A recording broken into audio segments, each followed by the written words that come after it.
بسم الله السلام عليكم التلميذات والتلاميذ والمشاهدون الكرام. Soyez les bienvenus dans notre chaîne électronique Oustad Plus. Vous êtes toujours avec le professeur de physique-chimie, Monsieur Azdin Minawi. On va vous présenter dans cette vidéo l'exercice numéro 1 dans la chimie concernant les transformations non totales. Vous allez trouver tout ce que vous cherchez dans la chimie. Très bien. Les objectifs de cet exercice numéro 1. On va vous demander de faire un calcul de la concentration molaire d'une solution, de dresser le tableau d'avancement et l'exploiter, d'écrire une réaction acido-basique, de déterminer des concentrations molaires effectives des espèces dans la solution, de déterminer le taux d'avancement final, taux, et de déterminer aussi le quotient de réaction à l'équilibre, QR équilibre, ainsi que la constante d'équilibre. Et enfin, on va vous demander de faire une comparaison entre deux acides, exactement les forces des deux acides, l'acide le plus fort et le plus faible. Bien. Voilà, l'exercice numéro 1. Très bien, regardez l'exercice numéro 1 de chimie. Voilà, concernant les transformations chimiques non totales. Les transformations non totales. التحولات المحدودة الغير الكلية d'un système chimique, bien sûr. Alors, je vais commencer par lire l'énoncé et prendre les données sous forme d'un petit schéma. On dissout quoi? Une masse petit m égale 2,4 g d'un acide benzoïque de formule C6H5CO2H dans l'eau distillée. Bien, lorsqu'on dissout encore dans l'eau, qu'est-ce qu'on obtient? Une solution. On obtient une solution aqueuse S. Cette solution, il a un volume V égale 1 litre et de concentration inconnue qu'on va déterminer. Alors, dans cet exercice, on va vous donner la mesure de pH de la solution. On a trouvé 3. Alors, dans le prochain exercice, on va vous donner la mesure de la conductivité. Alors, après l'exercice 1, il faut voir l'exercice numéro 2 concernant la mesure de la conductivité. Alors, la première question, on demande de calculer la concentration molaire C de la solution. Dans la deuxième, d'écrire l'équation de la réaction avec de l'eau. Et dans la troisième, d'établir le tableau d'avancement de la réaction, sachant qu'à l'état final, l'avancement de la réaction X égale X équilibre. Donc, on va considérer que la réaction n'est pas totale. Bien. Alors, je commence par la solution de l'exercice numéro 1. Alors, je vous ai présenté ici les données. Voilà, la solution de l'acide benzoïque. On vous a donné une petite masse, la concentration inconnue, le volume et la mesure du pH. Voilà ce qu'on a dit dans l'énoncé. Alors, la première question, on vous demande de calculer la concentration molaire de la solution. Bien. Qu'est-ce qu'on a? On a la formule, la concentration, c'est la quantité de matière sur le volume. Bien. Nous, on vous a donné une masse. Alors, on n'a pas la quantité de matière. Alors, on sait que la quantité de matière, c'est la masse sur la masse molaire. Bien. Donc, on peut maintenant remplacer le N ici par son expression. Alors, qu'est-ce qu'on va trouver maintenant? La concentration C, voilà, au lieu de N, je vais marquer petit m sur grand M, et toujours divisé par V. Bien. Alors, pour calculer cette concentration, on va chercher la masse molaire. Alors, avec la masse molaire, c'est la masse molaire du composé qui est l'acide benzoïque. Comment on calcule la masse molaire? Alors, on compte maintenant le nombre d'atomes de carbone. Regardez, j'ai 6 carbones et un C là, c'est 7. Donc c'est 7 multiplié par 12. Le carbone, sa masse molaire, c'est 12. Plus, je compte le nombre d'hydrogènes. Ici, j'ai un 5. Et là, 1, c'est 6. Donc 6 multiplié par 1, parce que la masse molaire d'hydrogène, c'est 1. Plus, regardez, j'ai 2 oxygènes, donc 2 fois la masse molaire, c'est 16. Alors en total, je vais trouver 122 grammes. Donc, application numérique, c'est égal. Alors, je reprends la masse. On vous a donné ici 2,4. Voilà. Divisé par la masse molaire, on a trouvé 122. Et le volume, on vous a donné 1 litre. Voilà. Comme ça, on trouve C égal. Alors, je vais voir la valeur. Alors, C égale exactement 0,0, voilà, 196 mol par litre. Je peux faire l'approximation. Alors, j'élimine le 6, j'ajoute un 1, donc ça sera un 20, donc ça sera 0,020. Voilà. Très bien, mol par litre. Donc, je peux travailler soit avec le premier résultat, soit avec la valeur approchée. Bien. Ça, c'est la concentration molaire. Dans la deuxième question, on vous a demandé d'écrire l'équation de la réaction. Entre quoi et quoi? L'équation de la réaction entre l'acide benzoïque et l'eau. Alors, je reprends. C'est quoi l'acide benzoïque? C'est C6H5CO2H plus l'eau H2O. Voilà, ça c'est aqueux, ça c'est liquide. Bien, je reprends encore une fois le rappel de l'acide. L'acide, selon Bronsted, qu'est-ce qu'il fait? Il cède un proton H+, donc il va céder le H+. Qu'est-ce qu'il va donner? Donc C6H5CO2. Alors sa charge c'est 0. Je retranche 1, ça sera moins. Voilà, moins 1. Plus H2O, il va jouer le rôle d'une base. Il va capter un hydrogène. Il avait un 2, donc il va avoir maintenant 3. O. Et sa charge, c'est 0. Alors, j'ajoute plus 1, ça sera plus. Voir le résumé de cours, j'ai tout expliqué. Voilà. Alors, on vous demande maintenant de dresser le tableau d'avancement. Alors, on commence par écrire l'équation de la réaction. Voilà.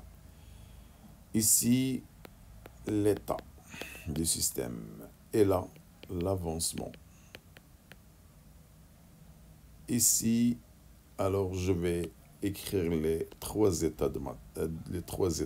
Alors, l'état initial,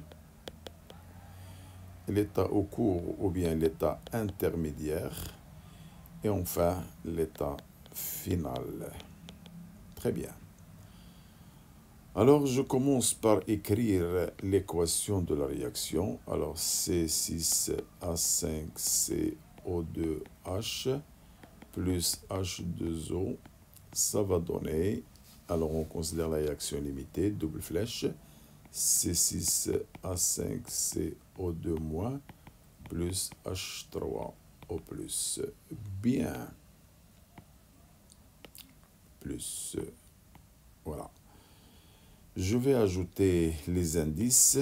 Alors ça c'est aqueux, liquide, aqueux et aqueux. Très bien. Alors là, on écrit les quantités de matière. Et je précise l'unité. Alors ici, on va utiliser comme unité mol. Bien. Alors je vais maintenant diviser le tableau.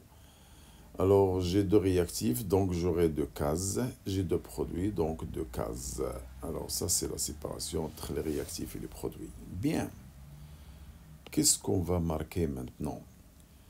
L'avancement à l'état initial, c'est toujours 0. À l'état intermédiaire, c'est toujours X. Et final, on vous a dit X équilibré. X équilibre. Très bien. Maintenant, on va écrire la quantité, ce sont des quantités de matière. La quantité de matière de l'acide à l'état initial. Donc, N initial, c'est C fois V. Voilà. Alors, pour l'eau, elle est en excès. Alors l'eau, solution aqueuse, l'eau elle est toujours en excès. Très bien. Bon, dans l'état initial, pas de produit, 0,0. Alors maintenant, l'état intermédiaire ou bien au cours, le CV moins. Alors le coefficient c'est 1, donc moins x. Là j'ai le coefficient 1, donc ça sera un x. Et là j'ai un coefficient 1, ça sera un x. Et je reprends la même chose, mais avec x équilibre. Voilà, CV moins x équilibre. X équilibre, x équilibre. Parfois, au lieu de x équilibre, on écrit x final. C'est la même chose. L'état final, c'est l'état d'équilibre. Donc, parfois, on utilise le symbole x équilibre. Parfois, x final, c'est la même chose. Alors, ça, c'est la question numéro 3. Alors, maintenant, je reprends l'énoncé. Quatrième question. Calculer les concentrations molaires effectives des espèces chimiques dans la solution. On considère l'eau en excès. Bien. Alors, calcul des concentrations molaires effectives. Quelles sont les espèces que j'ai dans la solution? Je vais regarder l'équation. Voilà le produit numéro 1, le produit numéro 2, le réactif numéro 3 et l'eau en excès. Donc, on va chercher les concentrations molaires de quoi? De H3O+, encore l'ion C6H5CO2-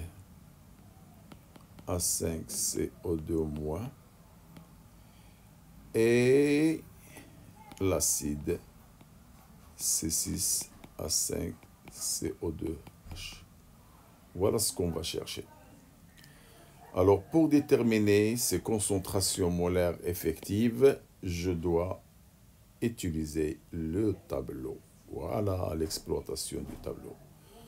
Regardez dans le tableau l'ion C6H5CO2- et l'ion H3O+. Ils ont à l'état final la même quantité de matière. Donc, selon le tableau, on a la quantité finale de H3O+, est égale à la quantité finale de C6H5, je vais effacer ça, CO2-. Ils sont égaux à quoi? Regardez, ils sont égaux à X équilibre. Bien. Qu'est-ce que je vais faire maintenant? Je vais diviser cette quantité par le volume de la solution. Je divise par V, par V, par V. Qu'est-ce qu'on va obtenir maintenant? On va obtenir... Alors, je vais effacer ce puisque je ne sais pas qu'est-ce que je voulais dire par ça. Alors, regardez, la quantité divisée par le volume, c'est la concentration de H3O+, toujours à l'état d'équilibre. Elle est égale, regardez, la quantité sur le volume de l'ion est égale à sa concentration C6H5CO2- équilibre, égale à X équilibre sur V. Bien. Alors, puisque H3O+ égale 10 moins pH.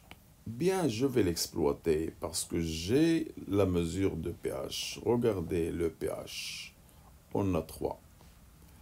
Alors, cela veut dire que H3O+ égale 10 moins 3 mol par litre. Et puisque H3O+ égale à la concentration de l'ion, donc je peux déduire encore que l'ion aussi, C6H5CO2- et toujours à l'état d'équilibre bien sûr, est égal à 10 moins 3 mol par litre. Voilà, je vais les encadrer comme résultat. Voilà la concentration molaire de H3+ et de l'ion benzoate. Il me reste la concentration molaire de l'acide restant à l'état d'équilibre. Alors, je regarde le tableau encore une fois.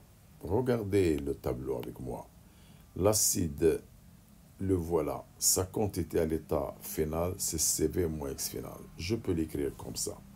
Selon le tableau, N final de l'acide C6H5CO2H est égal à CV moins X équilibre. Je vais faire la même chose qu'avant. Diviser cette équation par le volume V. Je divise ici par V, et là par V, et là par V. Qu'est-ce que je vais obtenir maintenant? Alors regardez, la quantité divisée par le volume, c'est la concentration, C6H5CO2H. Pour les espèces qui se trouvent dans la solution, on met les crochets comme ça. Concentration molaire effective, toujours à l'état final, l'équilibre. V avec V, il me reste un C, moins X équilibre sur V. Oh, regardez maintenant, on a déjà fait ça dans le résumé de cours. Le X équilibre, voilà, c'est bien celle-là. Elle est égale à la concentration d'H3+. Donc je peux dire maintenant que C6H5CO2H à l'état d'équilibre, c'est C moins H3 au plus final. Application numérique. Alors le C, on l'a déjà trouvé, c'est combien? C'est 0,0196. Alors, application numérique 0,0196 moins H3 plus, on l'a trouvé, c'est combien? C'est 10 moins 3. Alors, qu'est-ce que ça va donner? Alors, regardez, C6H5CO2H, toujours à l'état d'équilibre, est égal. Je reprends encore les calculs. Alors, j'ai trouvé 1,87 10 moins 2. 1,87 10 moins 2 mol par litre. Je précise ce 2-là, voilà, moins 2.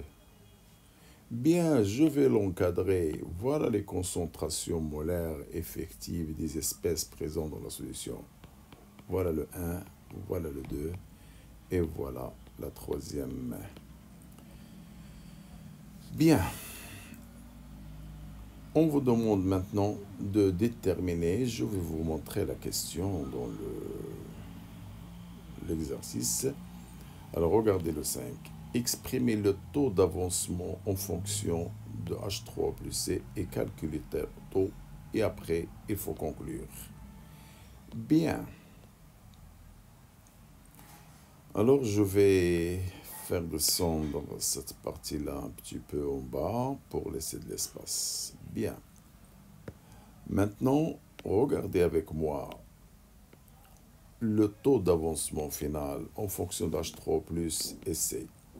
Alors, je commence par écrire la formule de taux d'avancement final d'une réaction. On a le taux égal X final sur X max. Bien, avec, comme ce qu'on a fait dans le résumé de cours, je répète la même chose bien sûr, voilà, X final. Regardez le tableau. Le X final ici, on l'a nommé X équilibre final. Donc, je vais nommer équilibre, voilà. C'est la même chose. Alors, regardez le tableau. Le X équilibre, c'est la quantité de H3+, ou bien c'est la quantité de l'ion C6H5CO2-. Je préfère prendre le H3+, parce que ça a une relation avec le pH. Donc, c'est la quantité finale de H3 au plus. Je fais encore rappel une fois, comme ce que j'ai fait dans le résumé de cours. La concentration, c'est la quantité de matière sur le volume. Ça veut dire la quantité d'une espèce X et sa concentration multipliée par le volume. Bien. Alors, je vais l'appliquer ici. La quantité de H3+, c'est la concentration de H3O+, multipliée par le volume. Bien. Maintenant, le X max. Alors, comme avant, dans le résumé, X max, c'est la quantité initiale de l'acide divisée par deux coefficients. Je vais vous montrer ça. Regardez l'acide, le coefficient c'est 1, donc c'est sa quantité de matière initiale divisée par son coefficient, voilà. C'est déjà expliqué dans le résumé de cours. Alors c'est CV divisé par 1. Bien, maintenant je peux remplacer. Alors taux égal. Alors au lieu de X équilibre, je vais mettre concentration de quoi? De H3O plus multiplié par le volume. Divisé par X max. Au lieu de X max, je vais mettre CV. Je peux maintenant simplifier le V avec le V. Ça va donner le taux égal H3O plus sur la concentration. Bien, voilà ce qu'on vous a demandé de montrer. Le taux en fonction de H3O plus et C. Alors maintenant, application numérique. Comment on calcule le taux? Alors, je vais développer le H3O+, c'est 10 moins pH divisé par C. Très bien.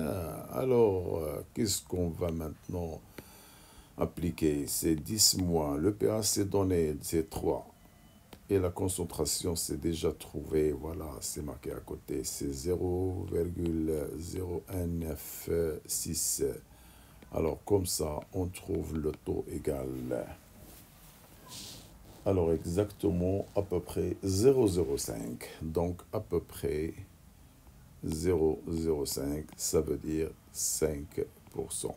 Voilà le taux. Je vais l'encadrer comme résultat parce que j'en aurai besoin pour la suite. Qu'est-ce que ça signifie 5%? Ça veut dire parmi 100 molécules de l'acide, seulement 5 molécules qui se dissout dans l'eau. Donc c'est un acide faible. L'acide le plus fort, c'est celui qui se dissout beaucoup, ça veut dire 100%. Alors, ou bien il s'approche à 100%. Voilà. Alors, voilà une question. On vous demande de montrer cette relation-là. Voilà. Alors, pour la montrer, je vais commencer par écrire tout d'abord la formule de QR équilibre. Alors, c'est quoi donc QR équilibre? Je reprends la définition. On a une équation. Voilà l'équation qu'on a. Alors, je commence par les produits. C6H5 CO2- H3O plus en haut. C6H5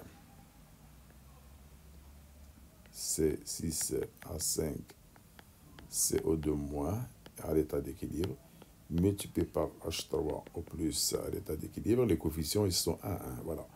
Divisé par l'acide. Je vous montre encore une fois. L'acide, coefficient, c'est 1. Et l'eau, et n'oublions pas l'eau, la concentration molaire effective dans ce rapport, elle est égale à 1. Voilà, c'est C6H5 CO2H, toujours à l'équilibre, multiplié par 1. Bon, sachant, on a déjà montré ça bien sûr, sachant que quoi?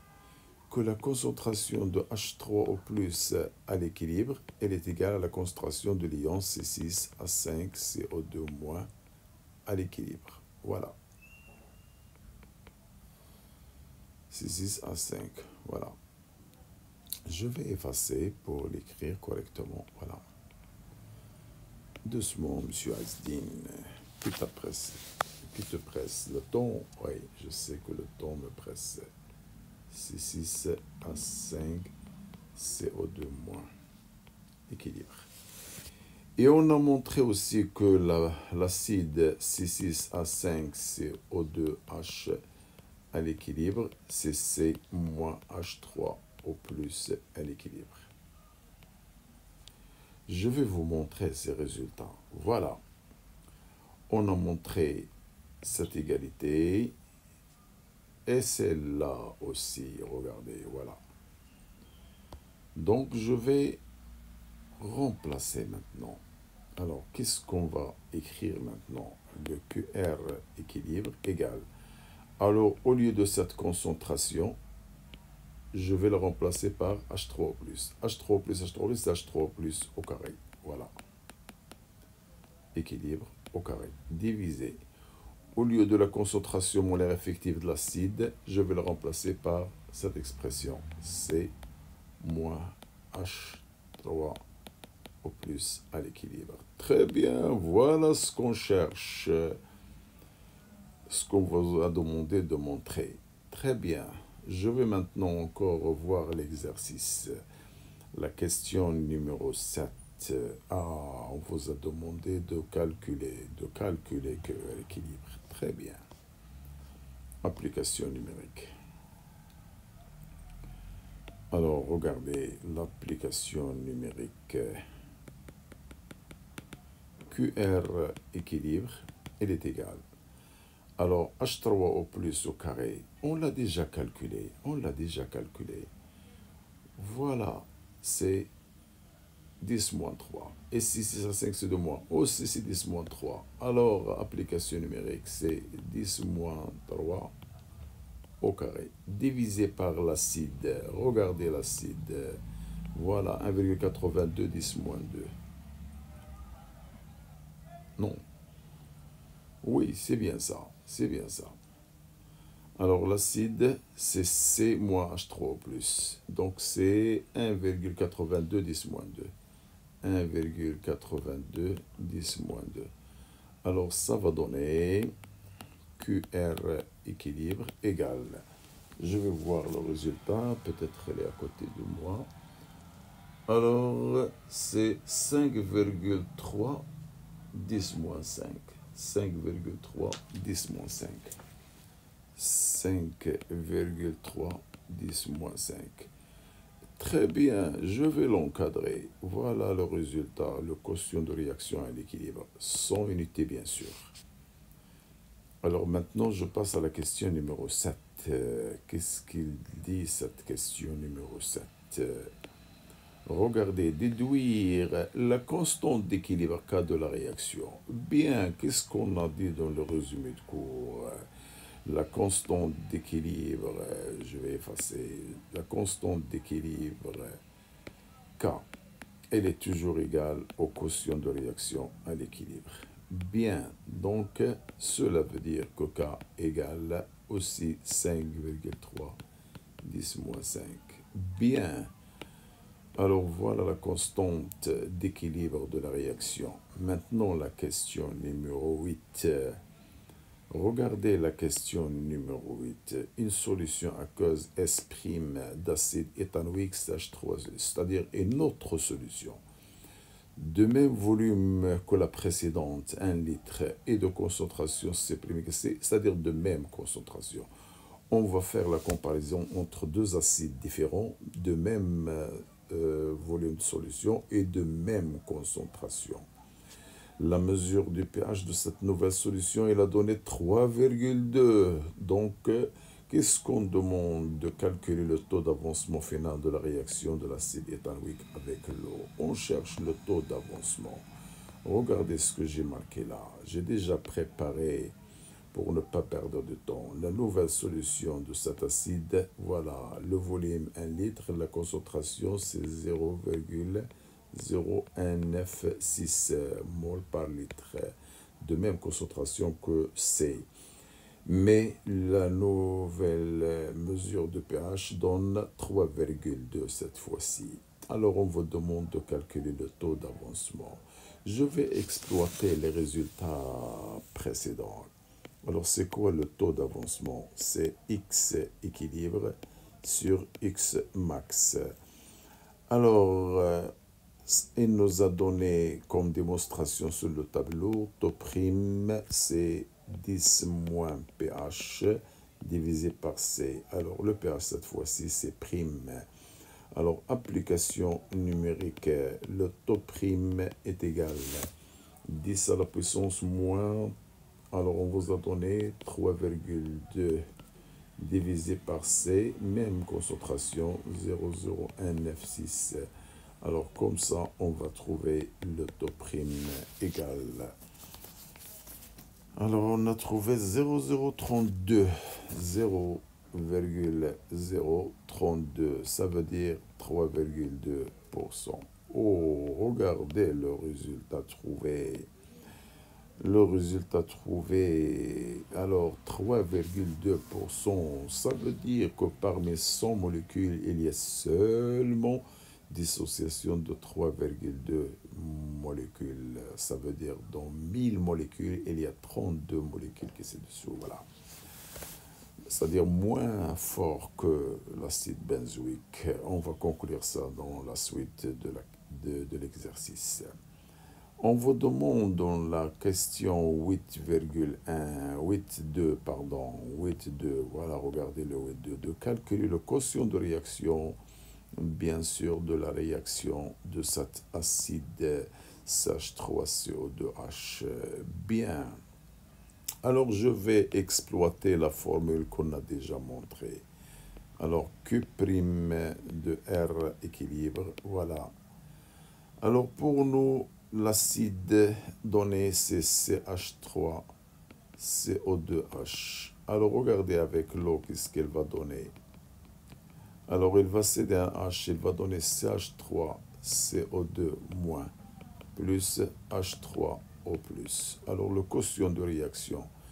Alors, il va donner le rapport des produits sur les réactifs avec l'eau égale à 1. Et en montrant, on va trouver la même formule.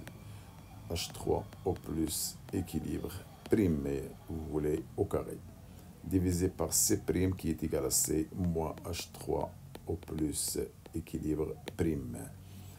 Alors, avec, bien sûr, avec H3O+, prime à l'équilibre, c'est 10 moins pH prime. C'est-à-dire, j'ai changé le H3O+, par prime et le pH par prime. Alors, ici, égal à 10 moins. Alors, regardez les données. On vous a donné le pH égale 3, prime égale 3,2. Alors, moins 3,2. Je peux maintenant remplacer application numérique. Q' R équilibre égale. Alors, regardez maintenant. C'est 10 moins 3,2 au carré. C'est 0,0196. Je l'ai appris. Voilà. Moins 10 à la puissance moins 3,2. Alors, avec la calculatrice, on va trouver exactement Q' R équilibre égale. Je vais voir le résultat. 2,08. 2,08 10 moins 5. Bien sûr, sans unité. Très bien. Voilà le quotient de réaction à l'équilibre de la réaction de l'acide éthanoïque avec l'eau. Alors maintenant, on vous demande, bon, regardez la question tout d'abord. La question numéro 9. Comparer les forces des deux acides et conclure. Bon, ce sont des données qu'on les a exploitées pour le calcul de masse molaire, bien sûr. Alors, on compare les forces des deux acides, c'est-à-dire l'acide le plus fort et l'acide le moins fort. Pour faire cette comparaison, on va regarder les taux.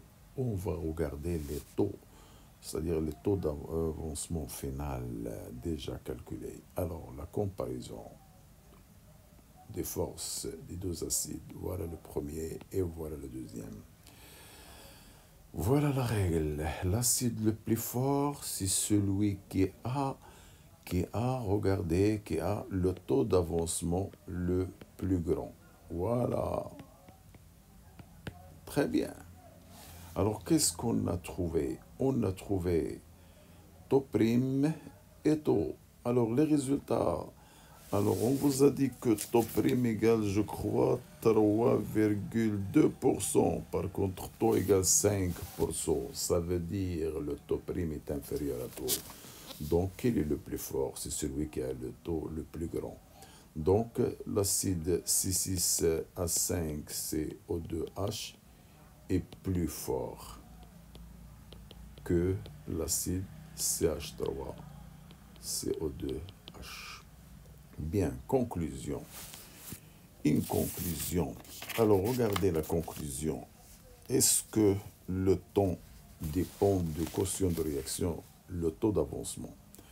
Alors, on a trouvé pour QR équilibre de l'acide benzoïque, qu'est-ce qu'on a trouvé? On a trouvé QR égale 5,3 10 moins 5. 5,3 10 moins 5. Et le taux, 5%. Bien. Par contre, pour le deuxième, on a trouvé 2,08. 10 moins 5. Et le taux, c'est 3,2%. Bien. Alors, le taux d'avancement, est-ce qu'il dépend du quotient de réaction? Bien sûr, oui. Si le quotient de réaction et l'équilibre changent, bien sûr, il change en fonction de la nature de l'acide. Alors, dans ce cas-là, le taux aussi va changer, malgré qu'il avait les mêmes concentrations. Donc, je peux écrire comme conclusion, le taux d'avancement final d'une réaction dépend de quoi? De QR équilibre. Bien, on est arrivé à la fin de l'exercice. Alors, n'oubliez pas de voir la suite, l'exercice numéro 2. Ça concerne la mesure de la conductivité d'une solution. Alors, il y a un petit problème dans la conductivité et les unités. Alors, on va traiter un exercice très, très important. N'oubliez pas de le voir. Alors, comme d'habitude, on vous demande de ne pas oublier de nous encourager, de s'abonner, de partager. Et à la fin, il ne me reste qu'à vous dire merci et au revoir. إلى اللقاء يا أصدقاء.